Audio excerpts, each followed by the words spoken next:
భారతదేశ వాతావరణం గురించి మాట్లాడాలంటే ఒరే ఒక పదం ఋతుపవనం. ఇది కేవలం వాన కాదు, ఇదొక శక్తివంతమైన సహజ యంత్రం. మన దేశ జీవన విధానాన్ని, వ్యవసాయాన్ని, చివరికి మన పండుగల్ని కూడా శాసించే శక్తి ఇది. ఈరోజు మనం ఈ ఋతుపవన ఘాత లోతుల్లోకి వెళ్దాం. మొదలుపెట్టడమే ఓ విచిత్రమైన ప్రశ్నతో మొదలుపెడదాం. భౌగోళికంగా చూస్తే నిజానికి భారతదేశం ఒక ఎడారిగా ఉండాలి. కాని మనందరికీ తెలుసు, మన దేశం అలా లేదు. మరి ఎందుకు? ఈ వాతావరణ రహస్యాన్ని ఛేదిద్దాం పదండి. సాధారణంగా మన దేశం ఈశాన్య వ్యాపార పవనాలు వీచే ప్రాంతంలో ఉంది. ఈ గాలులు నేలమీద నుంచి వస్తాయి కాబట్టి వాటిలో తేమ అనేది చాలా తక్కువ. అవి వర్షాన్ని ఇవ్వలేవు. మరి అలాంటప్పుడు మన దేశం ఇంత పచ్చగా ఎలా ఉంది? ఈ ప్రశ్నకు సమాధానమే మన వాతావరణంలోని అసలు మ్యాజిక్. సరే, భారతదేశ వాతావరణ రహస్యాన్ని ఛేదించే ముందు కొన్ని ప్రాథమిక సూత్రాలు అర్థం చేసుకోవాలి. ప్రపంచంలో ఏ ప్రదేశంలోనైనా సరే వాతావరణాన్ని కొన్ని ప్రధాన అంశాలు కంట్రోల్ చేస్తాయి. అవేంటో ఇప్పుడు చూద్దాం. చూడండి, ఏ ప్రదేశం వాతావరణాన్నైనా సరే ఈ 6 ఫ్యాక్టర్స్ డిసైడ్ చేస్తాయి. అక్షాంశం అంటే భూమధ్యరేఖ నుంచి ఎంత దూరంలో ఉంది, ఎత్తు అంటే సముద్ర మట్టానికి ఎంత ఎత్తులో ఉంది, అలాగే గాలిపీడనం, సముద్రానికి దూరం, సముద్ర ప్రవాహాలు మరియు పర్వతాల లాంటివి. ఈ 6 కలిసే ఒక ప్రాంతపు వాతావరణాన్ని నిర్ణయిస్తాయి. ఈ 6 మన భారతదేశం కథలో మాత్రం రెండే 2 హీరోలు. ఒకటి ఉత్తరానొక గోడలా నిలబడ్డ హిమాలయాలు, రెండోది 3 వైపులా ఉన్న మన విశాలమైన సముద్రతీరం. ఈ 2 కలిసే మన దేశ వాతావరణాన్ని ఇంత ప్రత్యేకంగా మార్చాయి. ఒక్కసారి ఆలోచించండి, హిమాలయాలు ఒక పెద్ద అడ్డుగోడలా పనిచేస్తాయన్నమాట. మధ్య ఆసియా నుంచి వచ్చే ఎముకలు కురికే చలిగాలుల్ని మన దేశంలోకి రాకుండా అడ్డుకుంటాయి. ఆ పర్వతాలే లేకపోతే మన దగ్గర శీతాకాలాలు చాలా తీవ్రంగా ఉండేవి. సరే, ఇప్పుడు మన కథలో అసలు సిసలైన హీరో ఎంట్రీ, అదే ఋతుపవన యంత్రాంగం. భారతదేశం ఒక పచ్చని భూమిగా ఉండటానికి కారణమైన ఈ అద్భుతమైన సహజ యంత్రాంగం అసలు ఎలా పనిచేస్తుందో ఇప్పుడు లోతుగా చూద్దాం. చాలామంది మాన్సూన్ అంటే వర్షం అనుకుంటారు, కానీ దాని అసలు అర్థం అది కాదు. మౌసమ్ అనే అరబిక్ పదం నుంచి వచ్చింది, అంటే సీజన్ అని. ఎందుకంటే ఋతుపవనం అంటే ఒక సంవత్సర కాలంలో గాలి వీచే దిశ పూర్తిగా రివర్స్ అవటం. ఇదే అసలు పాయింట్. దీన్ని సింపుల్గా ఒక పెద్ద న్యాచురల్ ఎంజిన్లా అనుకోవచ్చు. చలికాలంలో ఏమవుతుందంటే భూమి చల్లగా ఉంటుంది కాబట్టి గాలి బరువెక్కి అధిక పీడనం ఏర్పడుతుంది. అప్పుడు గాలిలు భూమి మీద నుంచి సముద్రం వైపు వెళ్తాయి. అదే సమ్మర్లో సీన్ రివర్స్, భూమి నిప్పులా కాలుతుంది. గాలి తేలికై అల్పపీడనం ఏర్పడుతుంది.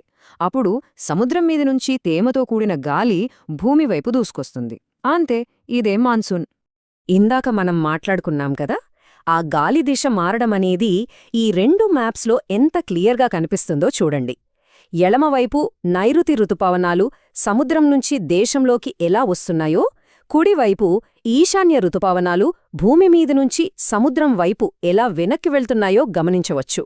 ఇదే ఆ గ్రేట్ విండ్ రివర్సల్. ఈ పవర్ఫుల్ మాన్సూన్ ఎంజిన్ వల్ల మన దేశంలో సంవత్సరం మొత్తం 4 వేర్వేరు సీజన్స్గా విడిపోతుంది. ఈ ఋతువులే మన దేశపు జీవన లయను సెట్ చేస్తాయి. అందులో మొదటిది మనందరికీ తెలిసిన చలికాలం. ఇది సాధారణంగా మధ్య నవంబర్ నుంచి ఫిబ్రవరి వరకు ఉంటుంది. చలికాలంలో ఎలా ఉంటుంది? ఆకాశం క్లియర్గా ఉంటుంది, టెంపరేచర్స్ తక్కువగా ఉంటాయి, గాలి భూమి మీద నుంచి సముద్రం వైపు వెళ్తుంది కాబట్టి వాతావరణం పొడిగా ఉంటుంది. కాని నార్త్ ఇండియాలో మాత్రం మహావత్ అని చిన్నపాటి వర్షాలు పడతాయి. ఇది గోధుమలాంటి రబీ పంటలకు ప్రాణం పోస్తుంది. ఇక రెండోది వేసవికాలం, మార్చ్ నుంచి మే వరకు ఉంటుంది. ఇదే అసలు మాన్సూన్కి గ్రౌండ్ ప్రిపేర్ చేసే టైం. వేసవిలో టెంపరేచర్లు పెరిగి గాలిపీడనం తగ్గుతుంది. లూ అనే వడగాలులు ఎంత భయంకరంగా ఉంటాయో మనకు తెలుసు. అలాగే బెంగాల్లో కాల్ బైశాఖి, కేరళ కర్ణాటకలో మామిడి పండ్ల కోసం మామిడి జల్లులు, ఇవన్నీ వేసవి ప్రత్యేకతలు. భారతదేశంలో ఉష్ణోగ్రతల్లో తేడా చూడండి. ఒకే దేశం, కానీ ఎంత వైవిధ్యం! ఒకవైపు ద్రాస్లో చలికాలంలో టెంపరేచర్ -45 డిగ్రీల సెల్సియస్కి పడిపోతోంది. దానికి పూర్తి ఆపోజిట్లో మరోవైపు రాజస్థానెడారిలో వేసవిలో ఏకంగా 50 డిగ్రీల సెల్సియస్కి చేరుకుంటుంది. అద్భుతం కదా! ఇక అందరూ కళ్ళు కాయలు కాచేలా ఎదురుచూసే వర్షాకాలం వచ్చేస్తోంది. ఇది జూన్ నుంచి సెప్టెంబర్ వరకు ఉంటుంది. నైరుతి పవనాలు సముద్రం నుంచి బోలెడంత తేమను తీసుకొచ్చి దేశమంతా వర్షాలు కురిపిస్తాయి. ప్రపంచంలోనే హయ్యెస్ట్ రెయిన్ఫాల్ మన మేఘాలయలోనే మాసిన్రామ్లోనే నమోదవుతుంది. అయితే ఈ వర్షాలు నాన్ స్టాప్గా కురవవు, మధ్యలో బ్రేక్స్ ఉంటాయి. ఇంకో విషయమేంటంటే తూర్పు నుంచి పడమరకు వెళ్లే కొద్దీ వర్షపాతం తగ్గుతూ పోతుంది. చివరిగా 4వ సీజన్ ఋతుపవనాలు వెనక్కి వెళ్ళిపోయే సమయం. దీన్నే మనం అక్టోబర్, నవంబర్ నెలల్లో చూస్తాం. పరివర్తన కాలం అని కూడా అంటారు.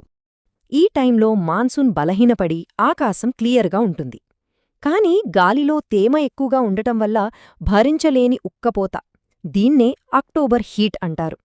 సరిగ్గా ఇదే సమయంలో బంగాళాఖాతంలో అల్పపీడనాలు ఏర్పడి తూర్పు తీరాన్ని అథలాకుతలం చేసే భయంకరమైన తుఫాన్లకు దారితీస్తాయి.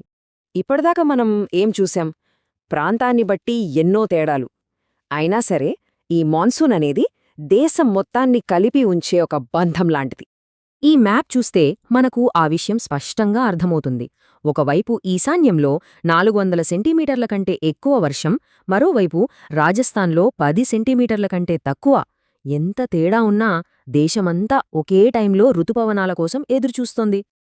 ఈ ఒక్క వాక్యం మాన్సూన్ ప్రాముఖ్యతను మొత్తం చెప్పేస్తుంది.